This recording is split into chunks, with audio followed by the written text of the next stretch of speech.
प्यारे बच्चों, कोविड-19 के कारण आप सभी अपने अपने घरों में रहकर ही अपनी पढ़ाई कर रहे हैं। ऐसे समय में आप अपनी पढ़ाई को रोचक तरीके से सीख समझ सकें, इसके लिए झारखंड सरकार द्वारा प्रस्तुत किया जा रहा है हमारा दूरदर्शन हमारा विद्यालय कार्यक्रम। इसके माध्यम से आप प्रत्येक दिन सोमवार से शुक्रवार तक पूर्वाह्न 10 से 12 तथा अपराह्न 1 से 2 बजे तक अपनी अपनी कक्षाओं के अनुरूप कार्यक्रम देख सकेंगे। अब पढ़ाई नहीं रुकेगी। स्कूली शिक्षा एवं साक्षरता विभाग झारखंड। नमस्ते दोस्तों, आइए देखते हैं हम आज क्या पढ़ेंगे। आज इस एपिसोड की शुरुआत हम कक्षा 6 के इंग्लिश के चैप्टर से करेंगे, जिसका नाम है the king and the tree goddess. उसके बाद हम क्लास 7th का चैप्टर पढ़ेंगे, जिसका नाम है बी अ फ्रेंड। उसके तुरंत बाद हम क्लास 8th की पढ़ाई शुरू करेंगे, जिसमें हम इंग्लिश का ही एक चैप्टर करेंगे, जिसका नाम है द नाइफ फ्रेंड्स। फिर हम क्लास 9th की पढ़ाई शुरू करेंगे और इंग्लिश का ही चैप्टर करेंगे, जिसका नाम है ईश्वरन द स्टोरी टेलर। और इस एपिसोड के अंत में हम क्लास 11th की एक पोयम पढ़ेंगे, जिसका नाम है अ फोटोग्राफ। मैं आशा करती हूँ अभी तक आप सभी अपनी कॉपी और पेन लेकर बैठ चुके होंगे, जिसमें आप आज पढ़ाए जाने वाले विषय के बारे में इंपॉर्टेंट पॉइंट्स को नोट करेंगे। तो चलिए बिना देरी करते हुए शुरुआत करते हैं आज के एपिसोड की। हेलो बच्चों, कैसे हो आप सब? क्या आप सबको पता है आज हम इस वीडियो में आपकी इंग्लिश की टेक्स्ट बुक का एक चैप्टर करने वाले हैं, जिसका name the king and the tree goddess है। ये चैप्टर बहुत नॉलेजेबल है और इससे आपको बहुत कुछ सीखने को भी मिलेगा नेचर के बारे में। बच्चों, इस स्टोरी को रस्किन बॉन्ड ने लिखा है, जो एक इंडियन ऑथर थे। आइए देखते हैं आज हम क्या पढ़ेंगे। आज हम चैप्टर के इंट्रोडक्शन और एक राजा के बारे में पढ़ेंगे, यानी अबाउट द किंग। चैप्टर को स्टार्ट करने से पहले आप सब बताइए, we see many plants and trees around us. Can you name some trees which are worshipped during festivals? हम सब अपने आसपास बहुत ट्रीज एंड प्लांट्स देखते हैं। क्या आप सब कुछ ऐसे ट्रीज के नेम जानते हैं जिनकी फेस्टिवल के टाइम यानी त्योहार के टाइम पूजा करी जाती है? Let us read this story about a tree goddess who lived in a deodar tree and try to find out why we need to respect nature.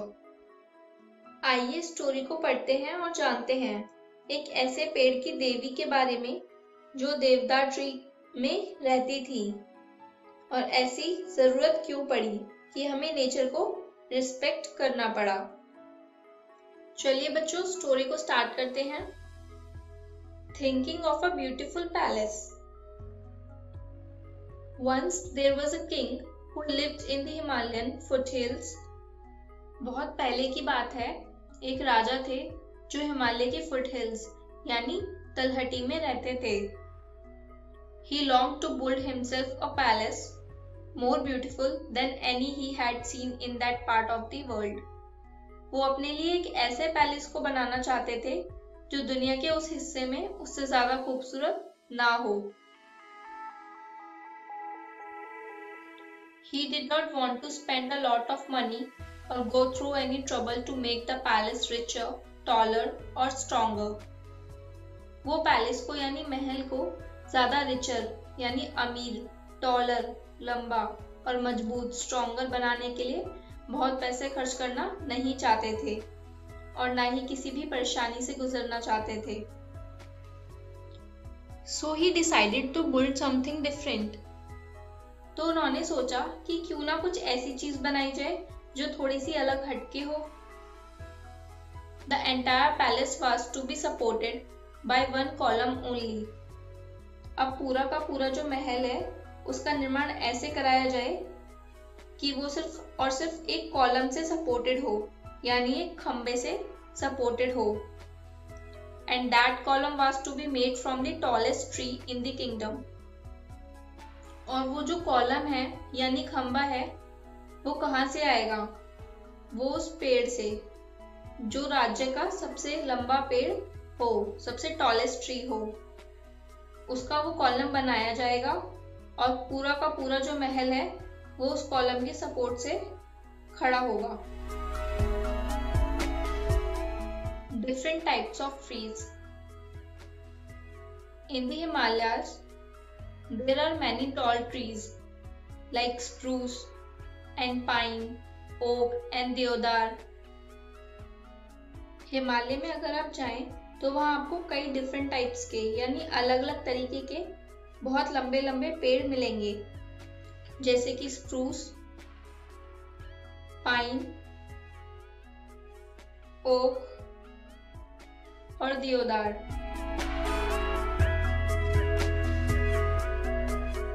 And the tallest and the strongest are the deodars, whose very name deodar means the tree of God। अब सबसे ज्यादा जो लंबे और मजबूत हैं वो हैं देवदार के पेड़, जिनका नेम ही अपने में देवदार है यानी देवता का पेड़। The king sent for his prime minister and said। अब किंग ने जो है अपने प्राइम मिनिस्टर को बुलाया और कहा, Send men to my forest far and near and tell them to cut down and bring to this city without delay the largest deodar they can find। उन्होंने कहा कि अपने जो आदमी हैं उनको जंगल में भेजो, चाहे दूर का जंगल हो या चाहे पास का जंगल, और उनसे बोलो कि हमारे शहर में बिना किसी देवी के एक ऐसा पेड़ काट कर लाएं जो सबसे बड़ा देवदार है या देवदार हो। उन्हें जो भी सबसे बड़ा देवदार मिले उसे वो काट कर अपने शहर में लेके आए बिना किसी देरी के। A secret tree। But the deodar is a secret tree, protested his daughter। It is used only for building temples। अब उनकी यानी राजा की जो बेटी थी उन्होंने इसका विरोध किया और कहा कि देवदार जो है वो एक बहुत ही पवित्र पेड़ है और उसका निर्माण खाली मंदिरों के काम के लिए हुआ है। जैसे जब हम मंदिर बनाते हैं तो उसमें जो लकड़ी यूज होती है उसके लिए सिर्फ देवदार का यूज करते हैं। All the more reasons for me to have one, said the king। My palace shall be as magnificent as any temple। अब उन्होंने कहा कि बाकी कोई भी कारण हो, अभी सिर्फ एक ही कारण है, मुझे पता है, वो ये है कि जो मेरा पैलेस है वो चाहे कोई भी मंदिर हो या कुछ भी, उससे भी अच्छा बनेगा। सो बच्चों देख लेते हैं आज हमने क्या पढ़ा। आज हमने अबाउट द किंग्स प्लानिंग, राजा यानी किंग ने अपना पैलेस बनवाने के लिए क्या क्या प्लानिंग की उसके बारे में पढ़ा। तो आई होप स्टूडेंट्स आपको यहाँ तक की स्टोरी अच्छे से समझ आई होगी। इसे और अच्छे से समझने के लिए अपनी बुक डेजी से इस चैप्टर को the king and the tree goddess को घर जाकर अच्छे से पढ़िएगा। नेक्स्ट वीडियो में हम पढ़ेंगे which animals were sent to move the deodar tree, कौन से एनिमल्स को देवदार पेड़ को हटाने के लिए भेजा गया, and worship of the deodar tree, जो विलेजर्स हैं वो देवदार की पूजा क्यों करते थे, यानी जो गांव के लोग हैं वो देवदार की पूजा क्यों करते थे। सो आप सब यहाँ तक की स्टोरी को अच्छे से पढ़ के आइएगा। Thank you. Hello friends, welcome to the English smart class. आज हम आपके इंग्लिश की टेक्स्ट बुक से बी अ फ्रेंड पोएम को पढ़ेंगे। तो आप सभी इस वीडियो को बहुत ध्यान से देखिएगा। आज हम इस वीडियो में पोएम के इंट्रोडक्शन और उसके एक्सप्लेनेशन को देखेंगे। पोएम को स्टार्ट करने से पहले आप सबको पता होना चाहिए इस पोएम का थीम फ्रेंड्स यानी दोस्त और फ्रेंडशिप यानी दोस्ती है। ये पोएम हमें फ्रेंड्स की क्वालिटीज और उनकी ड्यूटीज को बताती है, यानी उनकी जिम्मेदारियों और उनके गुणों को। Introduction. Poet of the poem is Edgar a guest. इस पोएम के लेखक एडगर अ गेस्ट हैं। The poem reflects the essence of friendship. Poem friendship को बताती है।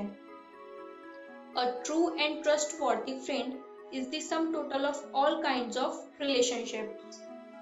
आप सब जानते हैं, एक सच्चा और भरोसेमंद फ्रेंड ही सभी तरह के रिश्तों के लिए योग्य होता है। A person having good friends does not need to possess any of the materialistic luxuries.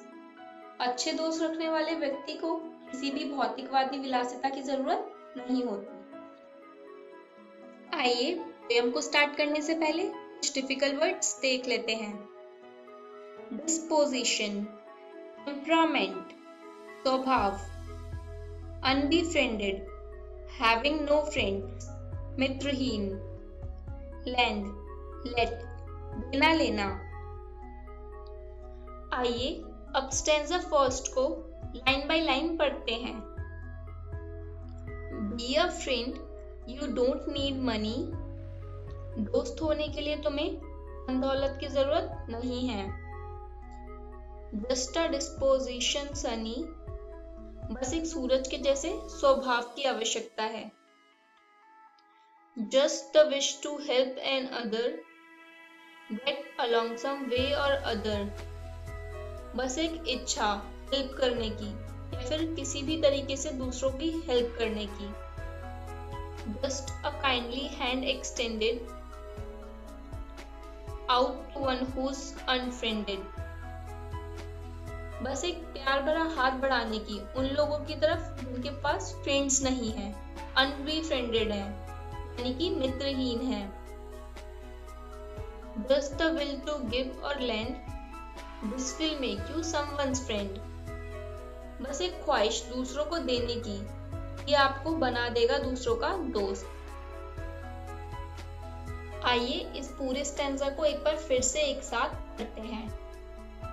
Be a friend, you don't need money, just a disposition sunny, just the wish to help another, get along some way or other, just a kindly hand extended out to one who's unbefriended, just the will to give or lend, this will make you someone's friend.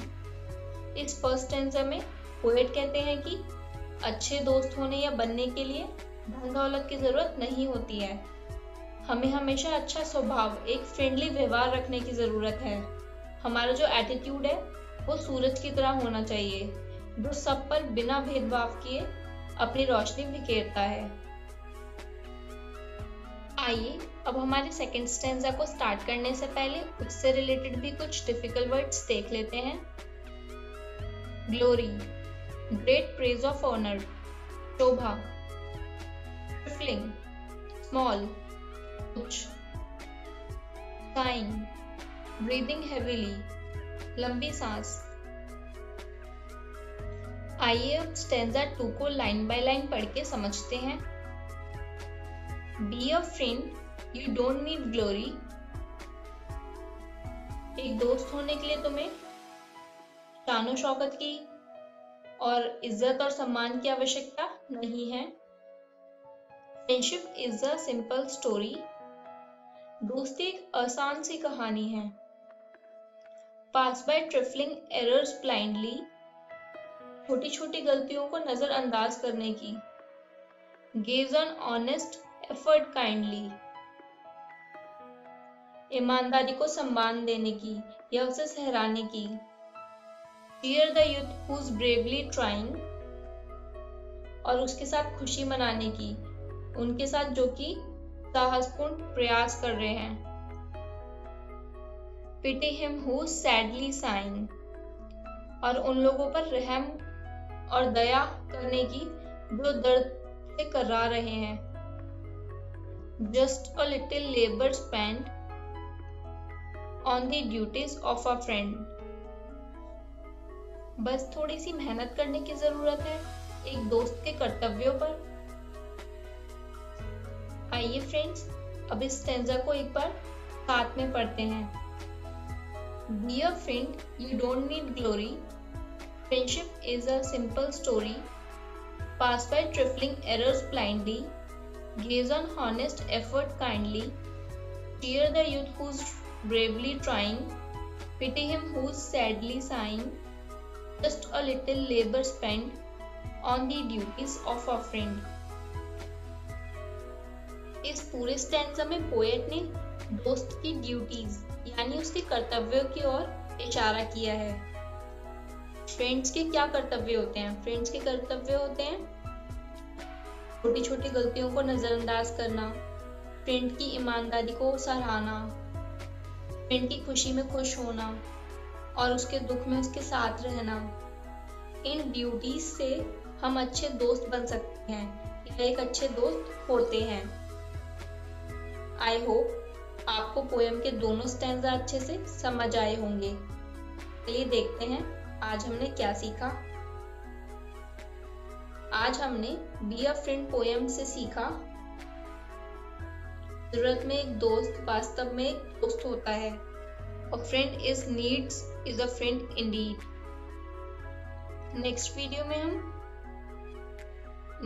में हम इसी poem के stanza third के explanation को करेंगे और कुछ interesting exercises भी करेंगे। आप सब यहाँ तक की पोएम को घर से अच्छे से पढ़ के आइएगा। Thank you. हेलो फ्रेंड्स, कैसे हो आप सब? Today we will starting a new chapter of your 8th class and the name of the chapter is the naive friends यानी नादान दोस्त। ये स्टोरी का नाम सुनकर आपको इतना तो समझ आ ही रहा होगा कि ये कहानी नादानी से जुड़ी है, मतलब कोई ऐसा काम जिसके बारे में हमें कुछ भी पता नहीं होता।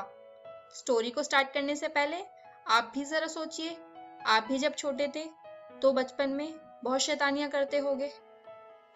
कुछ शैतानियां तो हम जान के करते हैं, पर कुछ शैतानियां हम नादानी में करते हैं जिनके होने वाले इफेक्ट्स का हमें कुछ भी पता नहीं होता। तो ये स्टोरी भी कुछ ऐसी ही है। इस स्टोरी के ऑथर मुंशी प्रेमचंद हैं। उन्होंने और भी फेमस नॉवेल्स एंड स्टोरीज लिखी हैं। Friends, in this video today we will learn about the curiosity of naive friends यानी नादान और भोले दोस्तों की जिज्ञासा, and second efforts of naive friends मतलब नादान दोस्तों के प्रयास। स्टोरी को स्टार्ट करने से पहले आइए कुछ डिफिकल्ट वर्ड्स देख लेते हैं। नाइफ, विदाउट एक्सपीरियंस, अनुभवहीन। Curiosity, a strong desire to know something यानी जिज्ञासा। Cornice, a decorative moulding over the window that stretches horizontally मतलब छज्जा। न्यूमरियस, मेनी, अनेक। Scholar, a person who is highly educated यानी विद्वान। रेस्टलेस, बेसब्री। स्कैटर, फ्यूजन मतलब बिखराव।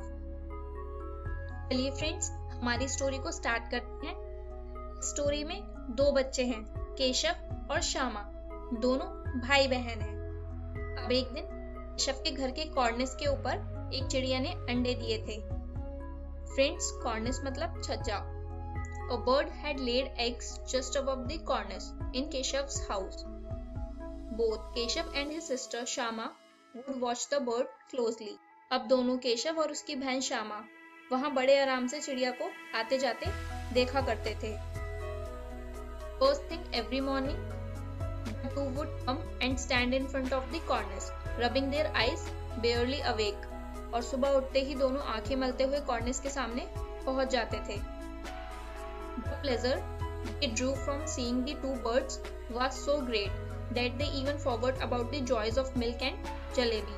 उन बर्ड्स को देखने में पता नहीं उन दोनों को क्या मजा आता था, दूध और जलेबी की सुध भी नहीं रहती थी। Numerous questions rose in their mind. दोनों के दिमाग में तरह तरह के सवाल आते थे, जैसे How big were the eggs? अंडे कितने बड़े होंगे? What color were they? किस कलर के होंगे? हाउ मेनी, कितने होंगे? व्हाट डिड दे ईट, क्या खाते होंगे? How would the chicks come out of them, उसमें से बच्चे किस तरह बाहर निकलेंगे? What is the nest like, नेस्ट कैसा होगा? But nobody around to answer their questions. Ma had no time from the housework and बाबूजी had no time from his work. अम्मा को घर के कामों से ही फुर्सत नहीं थी और बाबूजी को ऑफिस के काम से. The two children had to comfort themselves by asking and answering each other. दोनों अब आपस में ही सवाल जवाब करके दिल को तसल्ली दे लिया करते थे. Conversation between Keshav and Shyama. Tell me भैया, while the chicks fly away as soon as they come out of the eggs. Shyama बोलती, क्यों भैया, बच्चे निकलते ही फुर हो जाएंगे क्या? No silly, Keshav would reply, as a scholar. Keshav विद्वानों जैसे बोलता, First they have to grow wings. नहीं रे पगली, पहले पर निकलेंगे. How would the poor things fly without wings? बिना परों के बच्चे कैसे उड़ेंगे? What would the poor bird feed her little ones? Shyama बोली, बच्चों को क्या खिलाएगी बेचारी? This was a tricky question for even Keshav to answer. Keshav भी इस क्वेश्चन का आंसर नहीं दे पाया. Curiosity between children. इस तरह 3-4 दिन निकल गए. दोनों केशव और श्यामा की क्यूरियोसिटी डेली बढ़ती ही जा रही थी. They were eager to see the eggs. eggs को देखने के लिए वो बेसब्र हो जाते थे. The question of what the chicks would eat now ruminate heavily on their minds. अब उन्होंने अनुमान लगाया कि बच्चे निकल आए होंगे और वो बच्चे अब क्या खाएंगे, ये सवाल उनके सामने आ खड़ा हुआ. Where would the poor bird find enough grain to feed her brood?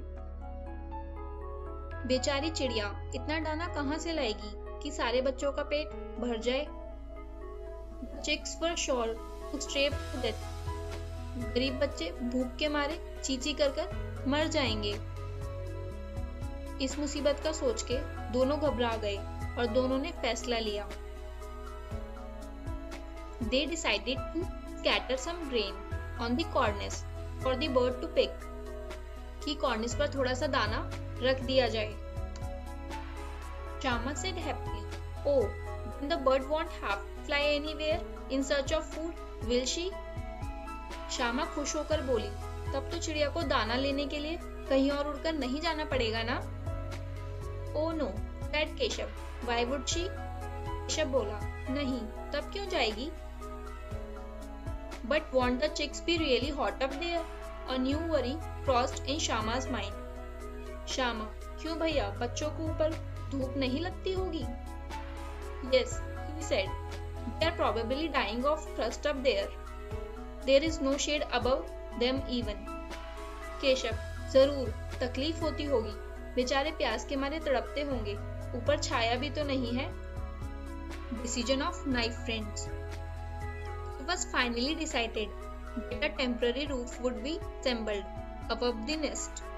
Last में यही फैसला हुआ कि नेस्ट के ऊपर कपड़े की छत बना देनी चाहिए. The proposal for a bowl of water and some grain of rice was also approved. और उन्होंने पानी की प्याली और थोड़े चावल रखने का भी सोच लिया. Children started their work. दोनों बच्चे खुश होकर काम करने लगे. Shyama quietly brought some rice from the clay pot. Shyama ने माँ की आंख बचाकर मटके से चावल निकाल लिए. Keshav secretly emptied the stone bowl of its oil, scrubbed it clean and refilled it with water. Keshav ने पत्थर की प्याली का तेल चुपके से जमीन पर गिरा दिया और उसे अच्छे से साफ करके उसमें पानी भी भर दिया. Problem aroused. But where to get the cloth for the shelter? अब चांदनी के लिए कपड़ा कहाँ से लाएं? And how to make the roof stay up without support? और टहनियाँ भी बिना सहारे के नहीं टेकेंगी. Solution of the problem. Keshav puzzled over the problem for a while before it was finally resolved. Keshav बड़ी देर तक यही सोचता रहा और फाइनली उसने ये प्रॉब्लम भी सॉल्व कर ली थी। Go and bring the garbage basket, make sure मा डजंट सी यू। श्यामा से बोला, जाकर कूड़ा फेंकने वाली टोकरी उठा ला, अम्मा जी को मत दिखाना। But it's got hole in the middle, will it keep the sun out? Shyama बोली, पर वो तो बीच से फटी हुई है, उसमें से धूप न जाएगी। First bring the basket, Keshav said with slightest irritation. I will take care of the hole. Keshav ने थोड़ा गुस्से में कहा, तुम टोकरी तो लाओ, मैं उसका सुराख बंद करने के लिए कुछ सोचता हूँ। Shyama went running and returned with the basket.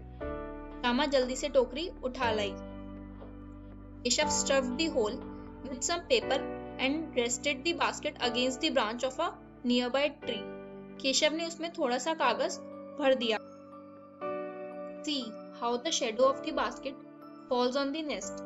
The sun can't get through now. अब केशव टोकरी को एक टहनी से टिकाकर बोला कि अब कैसे धूप जाएगी।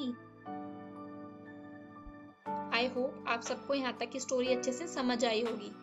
फ्रेंड्स, आज हमने पढ़ा क्यूरियोसिटी ऑफ नाइफ फ्रेंड्स, नादान बच्चों को अंडे देखने की कितनी जिज्ञासा होती है। Second, efforts of naive friends, यानी नादान बच्चों ने क्या प्रयास किया अंडों की हिफाजत करने के लिए। आई होप आप सभी को स्टोरी का ये फर्स्ट पार्ट अच्छे से समझ आया होगा। इसे और अच्छे से समझने के लिए अपनी बुक डैफोडिल से चैप्टर फर्स्ट नाइफ फ्रेंड्स को अच्छे से पढ़िएगा। नेक्स्ट वीडियो में हम पढ़ेंगे Keshav's dedication to reach the cornice, Keshav का समर्पण कॉर्निस तक पहुंचने के लिए। एंड सेकंड, श्यामा's curiosity to see the eggs, Shyama की जिज्ञासा अंडों को देखने के लिए। Thank you.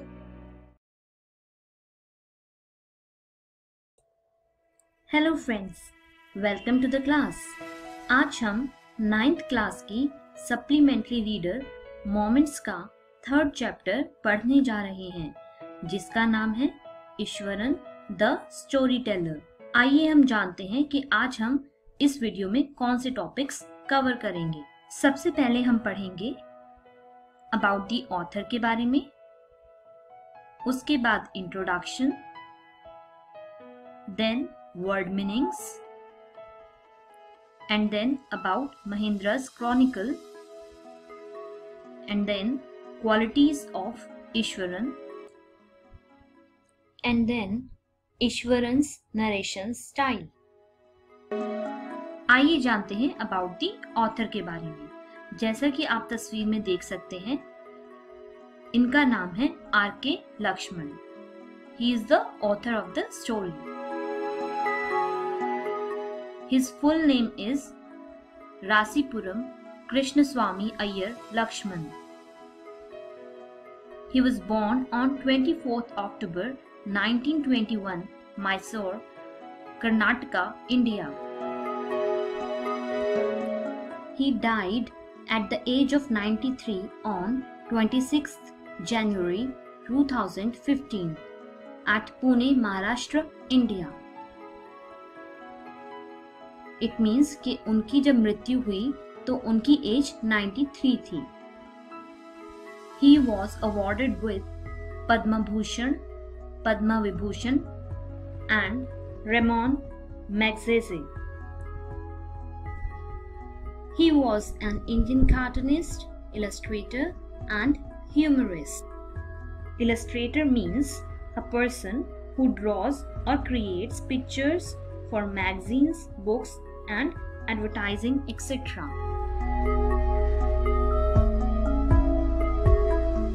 आइए जानते हैं इस कहानी के इंट्रोडक्शन के बारे में। It's a story about Eswaran. यह कहानी ईश्वरन के बारे में है। He is good at story telling art, और वो स्टोरी सुनाने में बहुत ही माहिर है।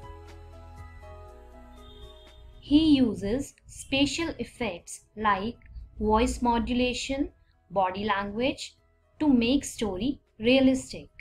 जो ईश्वरन था वो बहुत ही ज़्यादा स्पेशल इफेक्ट्स यूज़ करता था अपनी स्टोरी सुनाते वक्त, जैसे कि वॉइस मॉड्यूलेशन, वो अपनी आवाज़ को चेंज करता था अपने करेक्टर के हिसाब से। बॉडी लैंग्वेज, वो अपने जेस्चर्स के थ्रू भी अपनी स्टोरी को नरेट करता था ताकि उसकी जो स्टोरी है वो रियल लग सके।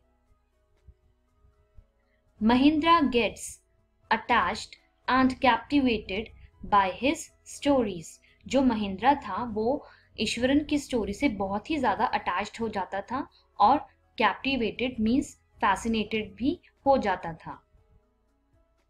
His stories were a source of entertainment for Mahindra. Eswaran की जो स्टोरीज थी वो महिंद्रा को बहुत ही ज्यादा एंटरटेनिंग लगती थी।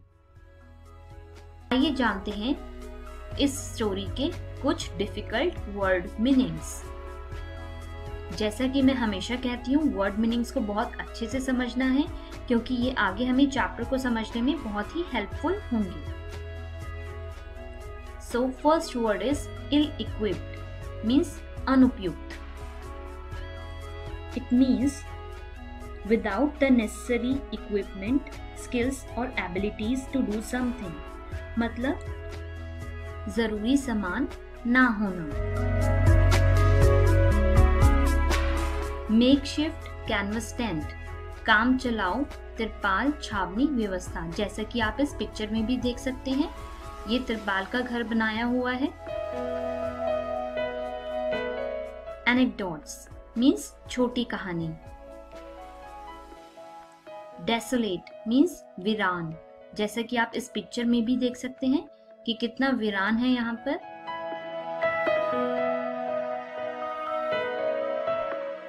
Conjure up means जादू से प्रकट कर देना।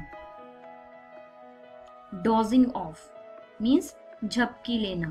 जैसा कि आप इस पिक्चर में भी देख सकते हैं कि ये जो मैन है बुक के साथ कैसे झपकी ले रहा है। आप लोगों ने भी कभी कभी पढ़ते हुए झपकी ली होगी, नींद आ जाती है जैसे छोटी सी, उसको हम कहते हैं dodging off. Next word is enthral, means गुलाम बनाना। Next word is deserted, means सुनसान। जैसा कि आप इस पिक्चर में भी देख सकते हैं कितना डिजर्टेड है ये। Next word is enormous bushy beast, means अत्यंत जंगली जानवर या जंतु। जैसा कि आप इस पिक्चर में भी देख सकते हैं कितना जंगली जानवर है ये। इसको हम कहते हैं एनॉर्मस बुशी बीस्ट। स्प्राउल्ड मीन्स फैलकर लेटना। जैसा कि आप इस पिक्चर में भी देख सकते हैं कि ये बेयर कैसे फैलकर लेटा हुआ है। Next word is canvas chair, means canvas की कुर्सी। कैनवस इस कपड़े को कहा हुआ है और इस कपड़े की जो कुर्सी है उसको हम कैनवस चेयर कहते हैं, जैसे कि आप इस पिक्चर में देख सकते हैं। अनक्रिटिकली मीन्स अविवेकी। It means accepting something too easily. जब ईश्वरन कोई अपनी कहानी सुनाता था तो महिंद्रा जो है उसको अनक्रिटिकली सुनता था, बिना किसी डिसएग्रीमेंट के वो उसकी कहानियां सुनता रहता था।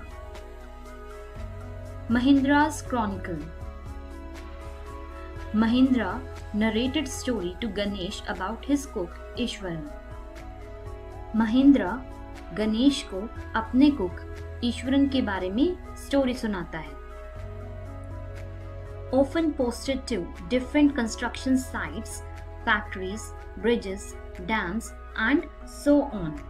तो जो महिंद्रा होता है वो एक जूनियर सुपरवाइजर है फर्म में और उसकी जॉब ऐसी है कि उसको बहुत ही ज़्यादा कंस्ट्रक्शन साइट्स पर जाना पड़ता है, जैसे कि factories, bridges, dams and so on. Being bachelor, able to adjust in odd conditions. क्योंकि महिंद्रा जो था वो अनमैरिड था, इसीलिए वो किसी भी ऑड कंडीशन में भी एडजस्ट कर लेता था।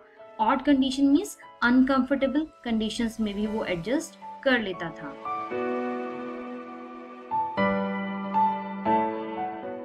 He was always accompanied by his cook Eswaran. वो जहां भी जाता था अपने कुक के साथ जाता था जिसका नाम था Eswaran. Ishwaran used to cook, wash his clothes and chat away with his master at night. जो ईश्वरन था वो कुक तो था ही, साथ के साथ वो महिंद्रा के कपड़े भी धोता था और रात को उससे बातें भी करता था। Let's know about the qualities of Eswaran. तो अब हम जानेंगे कि ईश्वरन में कौन सी क्वालिटीज थी। He could weave endless stories and anecdotes.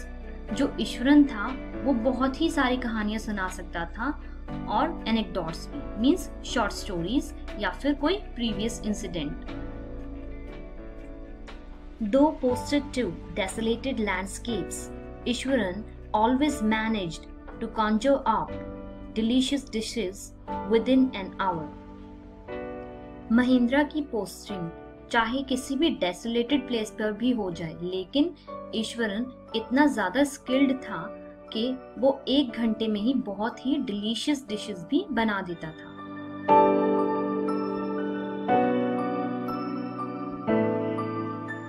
After making breakfast and providing lunch to his master, he used to tidy up the shed and wash clothes. और जो ईश्वरन था वो ब्रेकफास्ट बनाने के बाद और अपने मास्टर को लंच देने के बाद जो वो शेड था, कैनवस टेंट था, उसको वो साफ भी करता था और वो महिंद्रा के कपड़े भी धो देता था।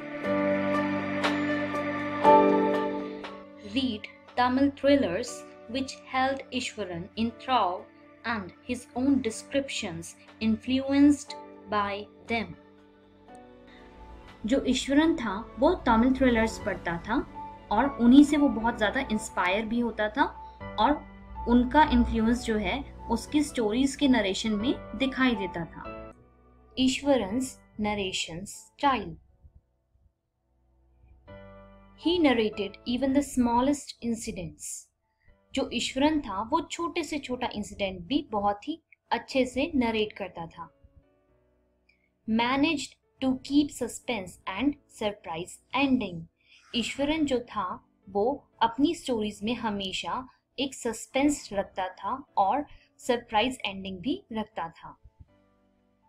For example, instead of saying that he had come across an uprooted tree on the highway, he would say with eyebrows suitably arched and hands held out in a dramatic gesture, the road was deserted and I was all alone.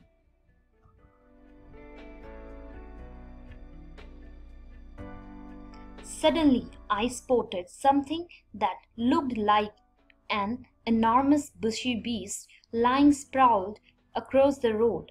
I was half inclined to turn and go back, but as I came closer, I saw that it was a fallen tree with its dry branches spread out. अब जैसा कि आप अपनी book के page number 13 के last paragraph के 4th line से देख सकते हैं, इसमें ईश्वरन के नरेशन का एक एग्जाम्पल दिया हुआ है जो मैंने अभी पढ़ा। इसमें बताया गया है जैसे कि अगर सड़क पे कोई सूखा हुआ पेड़ भी गिरा हुआ होता था तो वो उसको ऐसे डिस्क्राइब करता था कि एक दिन बहुत सुनसान रोड थी और उस पे मैं अकेला जा रहा था, लेकिन सडनली मैंने देखा कि एक बहुत ही जंगली जानवर उस पे फैला हुआ है और मैं वापस जाने ही वाला था, लेकिन जैसे ही मैं उसके पास आया तो मैंने देखा कि वो एक सूखा हुआ ट्री है। तो उसने एक ट्री का डिस्क्रिप्शन एक जंगली जानवर से किया, जैसा कि आप अब देख सकते हैं कि वो कितनी ड्रामेटिक वे से किसी भी चीज को डिस्क्राइब करता था। सो फ्रेंड्स, आज हमने क्या सीखा about Mahendra's chronicle, qualities of Iswaran and Iswaran narration style. तो आज हमने सप्लीमेंट्री रीडर मोमेंट्स का 3rd चैप्टर जिसका नाम है ईश्वरन द स्टोरी टेलर का पेज नंबर 12 और 13 समझा। मैं उम्मीद करती हूँ कि आप घर पे जाके इसको दोबारा पढ़ेंगे और अच्छे से समझेंगे। नेक्स्ट वीडियो में हम पढ़ेंगे anecdote of an elephant and Ishwaran heroic act. Supplementary reader moments का ईश्वरन द स्टोरी टेलर का पेज नंबर 14 और 15 हम नेक्स्ट वीडियो में पढ़ेंगे।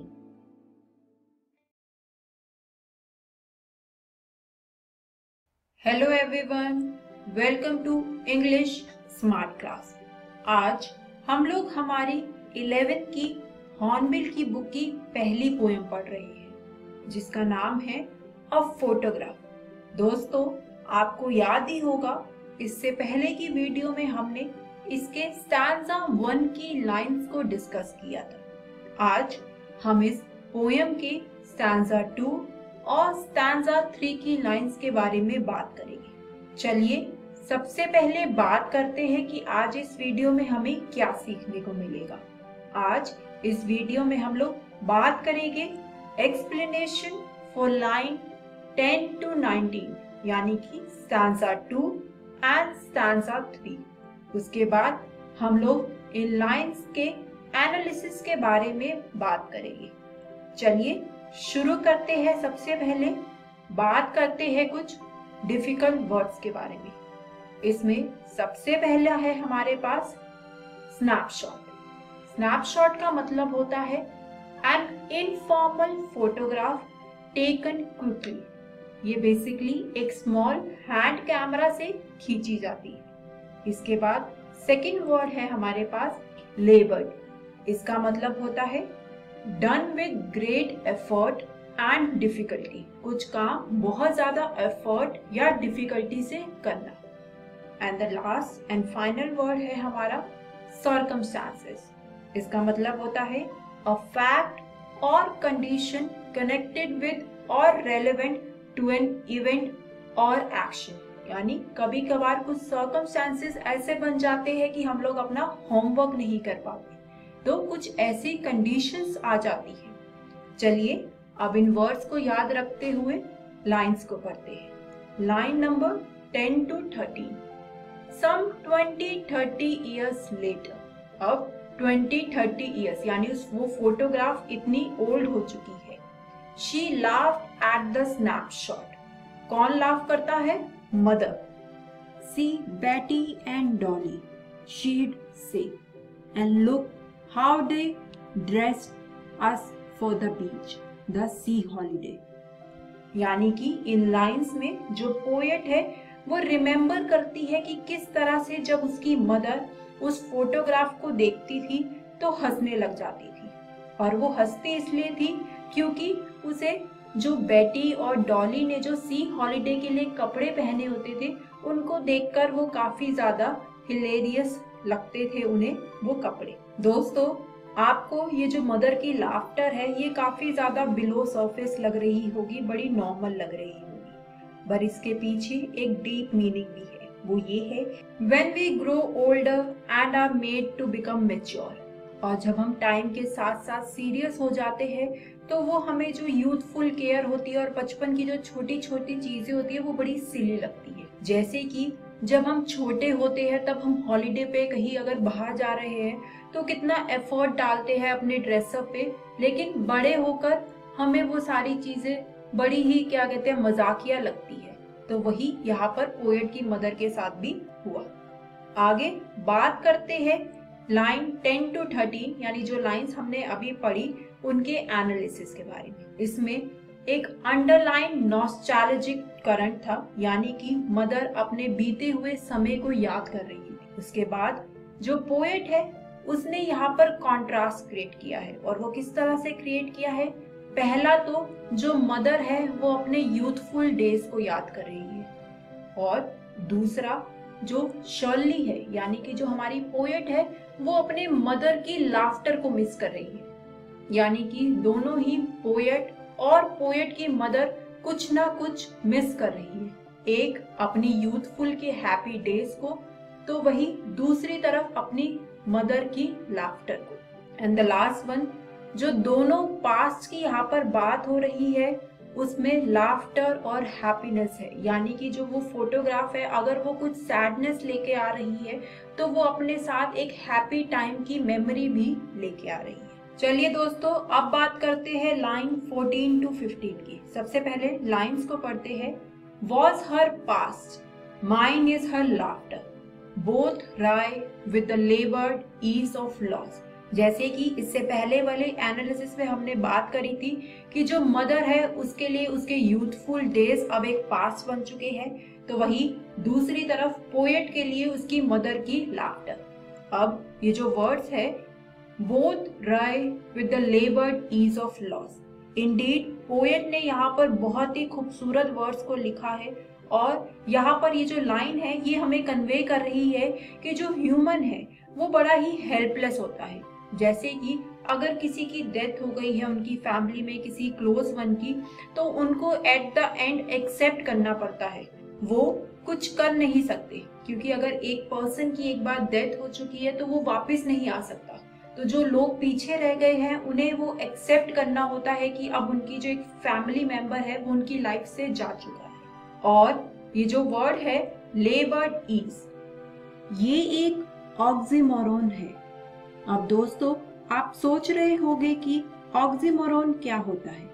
तो ऑक्सीमोरॉन बेसिकली एक पोएटिक डिवाइस है जिसमें दो ऑपोजिट वर्ड्स को आपस में एक साथ यूज किया जाता है और ये वर्ड्स रिप्रेजेंट करते हैं the difficulty and struggle one has to go through. दोस्तों अब बात करते हैं लाइन 16 to 17 की। सबसे पहले लाइंस को पढ़ते हैं। Now she has been dead nearly as many years. Finally अब हमें पता लगता है कि जो पोएट की मदर है वो एक्चुअली में डेथ हो चुकी है उनकी, वो अब पोएट के साथ नहीं है। Next line, as that girl lived and of these circumstances। और यहाँ पर पोएट हमें बता रहे हैं कि जो उनकी मदर है उनकी डेथ को नियरली 12 years हो चुकी है, which is also the age of the girl in the photograph। और अपनी मदर को खो देने का ये जो दुख है ये पोएट के लिए इतना ज्यादा है कि अब उनके पास कुछ कहने के लिए नहीं बचा। And she can only remember her laughter. वो अपनी मदर की लाफ्टर को दोबारा सुन नहीं सकती, सिर्फ वो लाफ्टर पोएट की मेमोरीज में कैप्चर है। बात करते हैं अब पोएम की कंक्लूडिंग एंड फाइनल लाइंस की। सबसे पहले लाइंस को रीड करते हैं। देयर इज नथिंग टू से at all, it's silence silence. यहाँ पर पोएट ने बहुत ही ज्यादा सुंदर ब्यूटीफुल वर्ड्स का यूज किया है और बहुत ही अच्छा वर्ड प्ले किया है, क्योंकि जो पोएट की मदर की डेथ है उसने अल्टीमेटली एक साइलेंस इम्पोज कर दिया है। But until its final line, the death has also encouraged the speaker to speak and to bring her mother back to a kind of life। इस poem के through एक तरह से पोएट ने अपनी मदर को एक दोबारा से लाइफ, एक दोबारा से उसकी मेमोरीज को रीजॉइन करने की कोशिश करी है, क्योंकि ये पोएम उसने अपनी मदर को याद करते हुए लिखी है। तो इस पोएम के थ्रू उसने अपनी मदर की लाफ्टर, अपनी मदर की मेमोरीज को दोबारा से जीने की कोशिश करी है। तो ये पोएम अब हमारी यहीं पर खत्म होती है। बात करते हैं कि आज इस वीडियो में हमें क्या सीखने को मिला। आज इस वीडियो में हमने मदर और डॉटर के ब्यूटीफुल रिलेशनशिप के बारे में बात करी और उसके बाद हमने इस पोएम को एक ग्लूमी, एक सैड नोट पे खत्म किया, क्योंकि जो पोएट है at the end finally reveal करती है कि अब उसकी मदर उसके साथ नहीं है और उसने इस पोएम को अपनी मदर की याद में लिखा है, अपनी मदर की मेमोरीज को रिक्रिएट करने के लिए, दोबारा जीने के लिए इस पोएम को उसने लिखा है। और ये पोएम हमारी हॉर्नबिल की बुक की पहली पोएम है। तो आप घर जाके इसके स्टैंजा 2 और स्टैंजा 3 की लाइंस को दोबारा एक बार फिर से रीड करना, ताकि आपको ये लाइंस और अच्छे से समझ आ जाए। बात करते हैं कि इससे अगली वीडियो में हम लोग क्या सीखेंगे। इससे अगली वीडियो में हम लोग इस पोएम के प्रैक्टिस क्वेश्चंस को डिस्कस करेंगे। तो दोस्तों मिलते हैं next time. Hello everyone, welcome to English smart class. आज हम लोग हमारी 11 की हॉर्नबिल की बुक की सेकंड पोयम अ फोटोग्राफ के प्रैक्टिस क्वेश्चन को डिस्कस करने वाले हैं इस वीडियो में। पहले हम लोग कुछ क्वेश्चंस के बारे में बात करेंगे और फिर मैं आपको वो क्वेश्चंस के आंसर्स लिखने के लिए कुछ टिप्स बताऊंगी। हमारा फर्स्ट क्वेश्चन है, what does the cardboard show? हमारी पोयम और फोटोग्राफ में जो कार्डबोर्ड है वो हमें क्या बताता है, ये हमें इसके आंसर में लिखना होगा।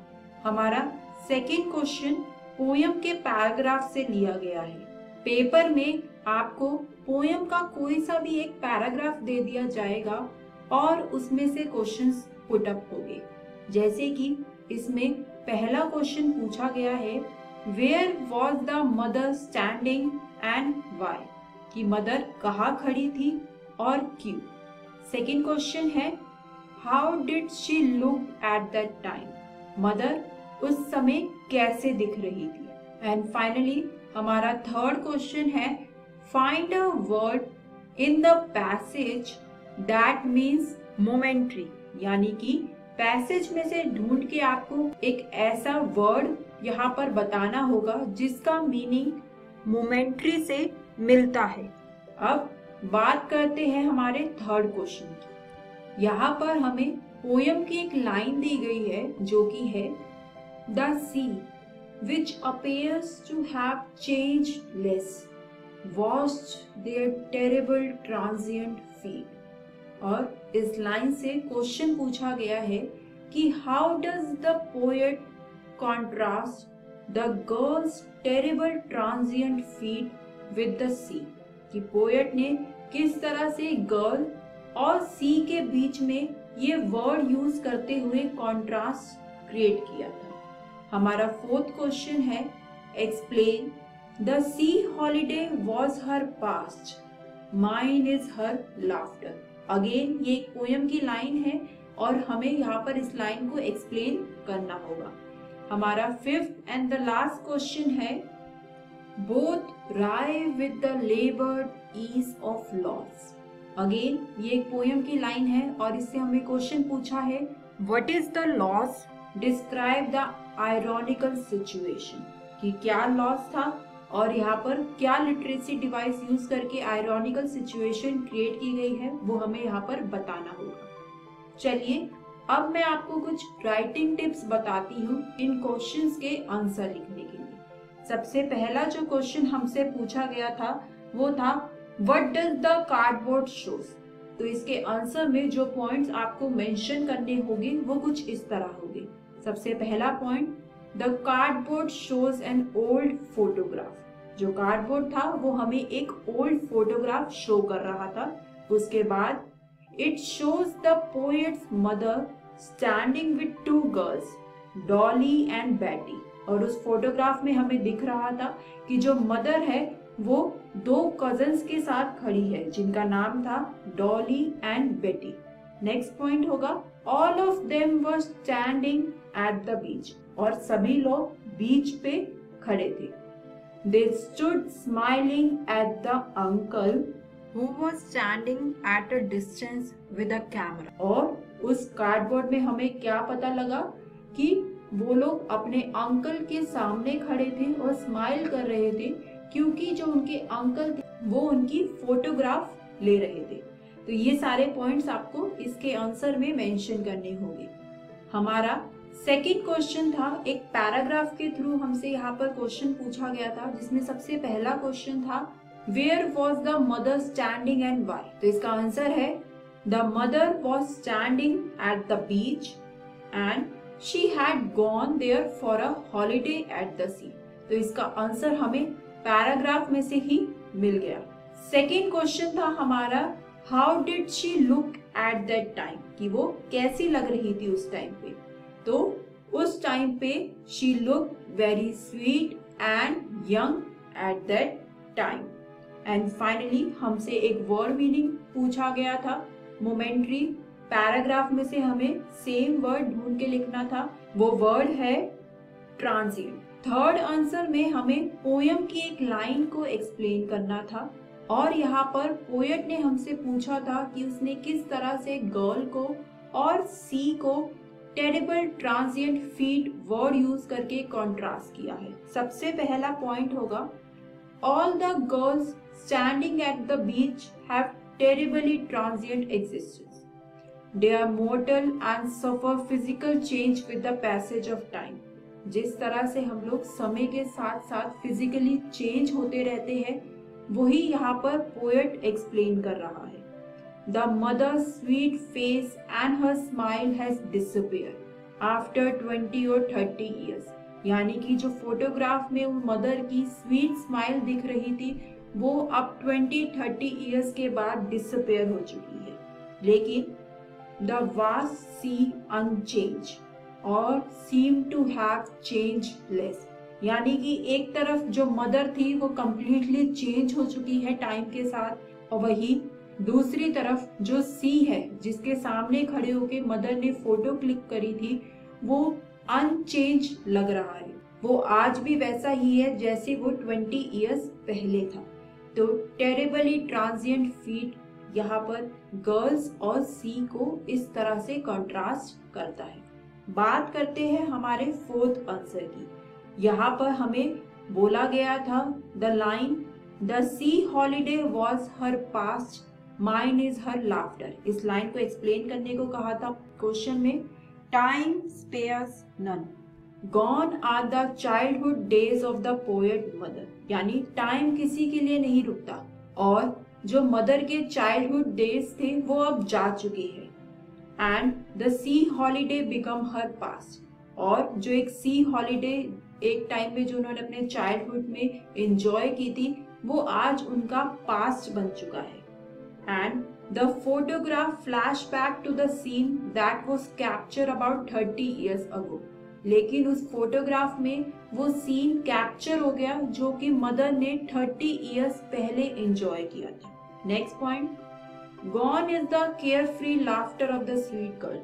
और जिस तरह से वो फोटोग्राफ 30 इयर्स पुरानी हो चुकी है, उसी तरह से जो मदर जो एक टाइम पे स्वीट गर्ल थी, उनकी लाफ्टर भी अब वो जा चुकी है।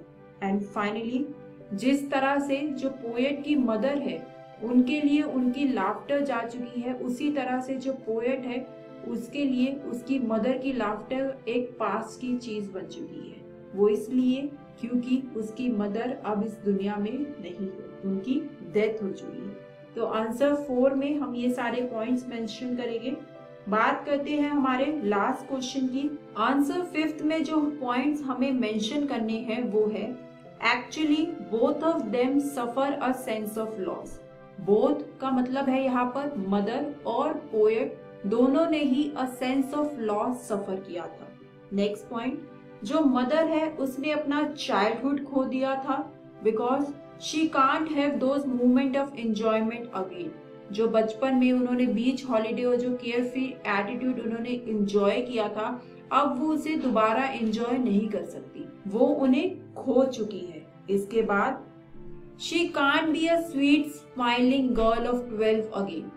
जैसे कि उस फोटोग्राफ में वो 12 साल की लड़की जो स्माइल कर रही है, जो केयर फ्री है, वो वैसी अब दोबारा नहीं हो सकती।